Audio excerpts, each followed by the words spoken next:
Hey everybody, this is Andy with Patterson Adjuster Training. In this video, we're going to talk about how to estimate drywall the right way. So one common mistake that I see a lot of people make is when they're estimating drywall, they don't include the right line items for what they're working on. And so when you're installing new drywall, you're going to have two pieces joined together, and that's a factory edge. That's a factory joint. And there's a taper on the end or the edge of this drywall that creates a trough. The goal of a drywall finisher is to make these seams almost disappear.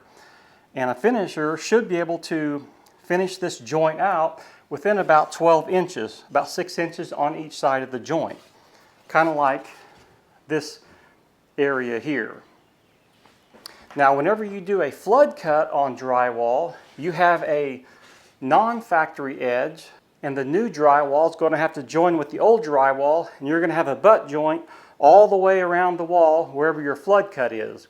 Why that's important is whenever you have a butt joint, you don't have that taper, so it's going to take more material and more labor to finish that out. So those are the linear foot drywall codes, and when you use the linear foot drywall codes, they include the extra material and the extra labor needed to finish that out. Where that becomes a problem is when you're using the square foot drywall line codes. So let me give you an example.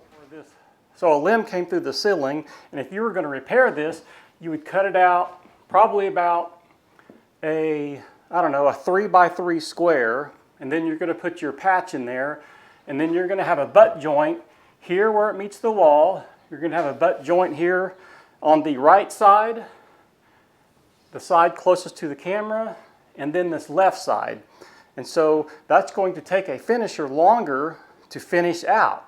What a lot of people do is they cut this out using DRY 1/2 inch or DRY 5/8, and then they call it good.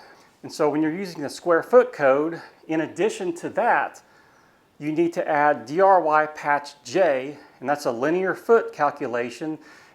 On this example, you would need to include 12 linear foot as the calculation. And that's going to give you the extra labor and material you need to finish that out. Now, if you want me to show you this in person, I do have 3-day estimating and scoping classes at this house that are available. I've got some in May, I'm going to have some in June, so make sure you sign up for that, and you can spend 3 days with me, and we'll talk about all this stuff, plus I even feed you lunch. So anyway, make sure you check that out. The link is in the description below, and I will see you in the scoping training or in the next video.